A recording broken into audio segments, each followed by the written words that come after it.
Hai, kita sudah sampai ke siklus akuntansi yang terakhir nih, yaitu tahap pelaporan. Karena pelaporan keuangan itu luas cakupannya, jadi kita fokus ke laporan keuangan aja ya.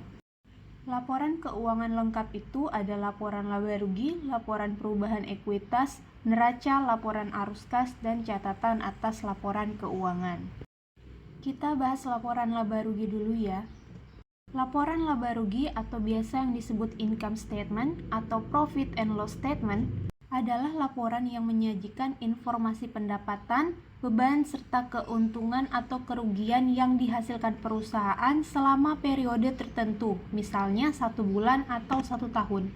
Untuk komponen utama laporan laba rugi itu yang pertama ada pendapatan. Pendapatan atau revenue adalah sejumlah uang yang mampu diperoleh atau dihasilkan entitas pada kurun waktu tertentu. Nah, pendapatan itu terbagi lagi menjadi pendapatan operasional dan pendapatan non-operasional. Pendapatan operasional atau operating revenue adalah revenue yang didapat dari aktivitas utama bisnis. Sedangkan pendapatan non-operasional atau non-operating revenue merupakan uang yang tidak didapat dari aktivitas utama bisnis. Selanjutnya, komponen laba rugi yang kedua ada beban atau expense. Beban atau expense adalah penurunan nilai ekonomi berupa pengeluaran atau penyusutan nilai aktiva yang akan mempengaruhi pendapatan entitas. Beban atau expense dapat dikelompokkan menjadi beban usaha dan beban di luar usaha.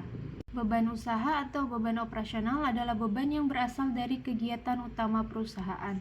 Beban operasional terdiri dari harga pokok penjualan, beban pemasaran, dan administrasi umum. Itu adalah 3 kelompok akun beban. Nanti setiap kelompok akun beban tersebut ada turunan akunnya lagi ya.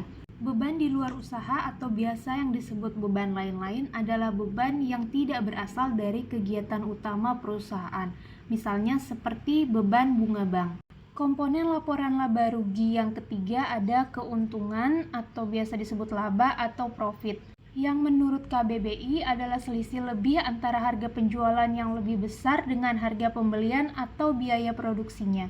Laba itu sendiri ada laba operasional atau operating profit yang disebut juga earning before interest and taxes atau laba sebelum bunga dan pajak. Kemudian ada gross profit, yaitu keuntungan yang diperoleh suatu perusahaan atau bisnis dan sudah dikurangi dengan biaya produksi atau HPP-nya.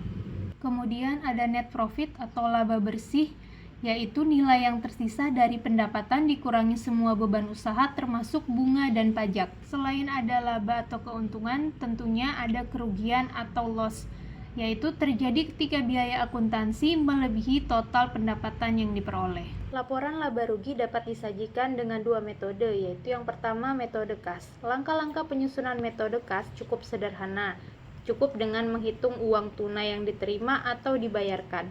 Metode kas umum digunakan oleh perusahaan yang berskala kecil. Selain itu, bisa diterapkan secara personal, terutama saat ingin mengelola keuangan pribadi. Metode yang kedua yaitu metode akrual. Dengan mencatat pendapatan yang diperoleh, perusahaan yang menerapkan metode akrual akan menghitung pemasukan yang belum diterima namun sudah pasti akan diterima. Bentuk dari laporan laba rugi juga ada 2. Yang pertama, bentuk laporan laba rugi single step dan bentuk laporan laba rugi multiple step. Dalam laman Wall Street Mojo, laporan laba rugi single step lebih sederhana bentuknya karena semua pendapatan dijumlahkan dan diurutkan dalam satu kolom, dan semua biaya juga dijumlahkan dan diurutkan dalam satu kolom yang berbeda. Setelah itu, total pendapatan dikurangi dari total biaya untuk menghitung laba bersihnya. Nah, ini adalah format umum dari laporan laba rugi single step. Meskipun laporan laba rugi single step lebih mudah dipahami, namun karena tidak memisahkan antara jenis pendapatan dan biaya tertentu, laporan ini kurang memberikan informasi yang cukup detail. Sedangkan laporan laba rugi multiple step memisahkan antara jenis pendapatan dan biaya tertentu menjadi beberapa kategori, sehingga dapat memberikan informasi yang lebih detail mengenai kinerja keuangan perusahaan. Berikut adalah contoh format umum dari laporan laba rugi multiple step. Setelah angka profit atau loss dari laporan laba rugi ketemu, maka angka tersebut kita masukkan ke laporan perubahan ekuitas ya. Sekian informasi umum tentang laporan laba rugi. Sekarang mari kita bahas tentang laporan perubahan ekuitas. Menurut laman Wikipedia, laporan perubahan ekuitas atau laporan perubahan modal adalah laporan yang isinya memberikan informasi mengenai perubahan modal akibat penambahan dan pengurangan laba rugi dan transaksi keuangan pemilik modal. Ada beberapa komponen penting dalam penyusunan laporan perubahan ekuitas. Misalnya modal awal, kemudian ada pengaruh dari kebijakan akuntansi, pengaruh koreksi kesalahan periode sebelumnya, saldo yang disajikan lagi, perubahan dari modal saham dividen, laba rugi pada periode terkait, perubahan dalam cadangan revaluasi, keuntungan dan kerugian lain, serta saldo akhir. Bentuk umum laporan perubahan ekuitas kira-kira tampak seperti ini ya. Nah, saldo akhir ini akan kita masukkan ke dalam laporan neraca. Laporan keuangan neraca merupakan laporan yang di dalamnya terdapat informasi terkait akun-akun aktiva, modal, serta kewajiban perusahaan pada satu periode tertentu. Pada umumnya, neraca ini terbagi dalam dua macam bentuk, yaitu bentuk vertikal atau staffel dan bentuk horizontal atau skontro. Jika akun yang digunakan banyak, neraca bentuk staffel lebih efektif, sedangkan bentuk neraca skontro lebih mudah diterapkan di perusahaan yang punya akun dan jumlah nominal sedikit, seperti bisnis UKM. Nah, bentuknya kira-kira seperti ini. Selanjutnya ada laporan arus kas.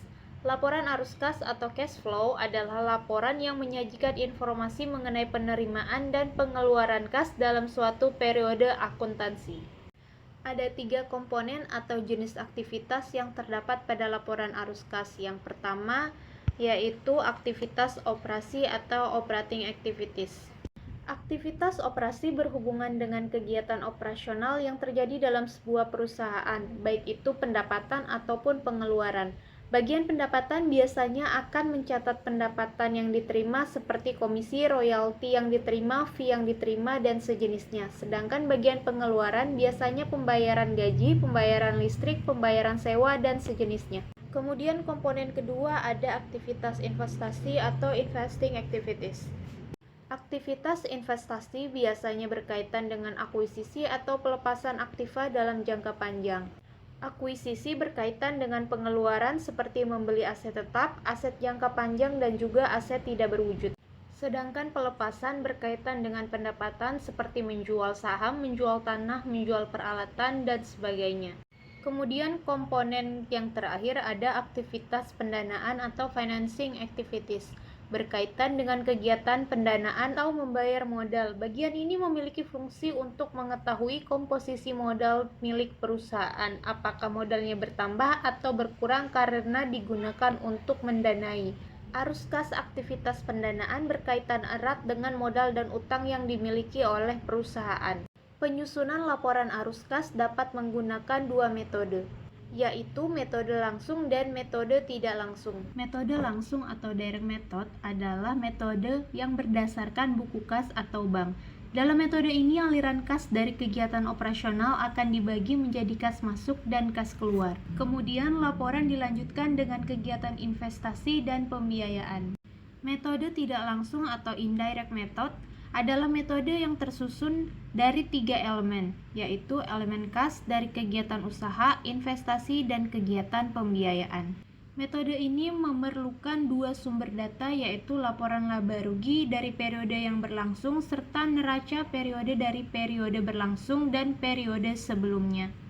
Laporan yang terakhir ada catatan atas laporan keuangan atau yang biasa disebut CALK. Catatan atas laporan keuangan adalah laporan yang menyajikan informasi tentang penjelasan atau daftar terinci atas nilai suatu pos yang disajikan dalam laporan laba rugi, laporan perubahan ekuitas, neraca, dan laporan arus kas. Komponen catatan atas laporan keuangan yaitu yang pertama gambaran umum perusahaan, kedua ikhtisar kebijakan akuntansi yang signifikan, ketiga, pengungkapan atas pos-pos laporan keuangan dan pengungkapan lainnya, yaitu informasi yang harus disajikan sesuai standar akuntansi keuangan yang tidak ada di laporan keuangan dan informasi lain yang tidak ada dalam laporan keuangan tapi sangat relevan. 눈 뜨면 눈부신 아침 햇살과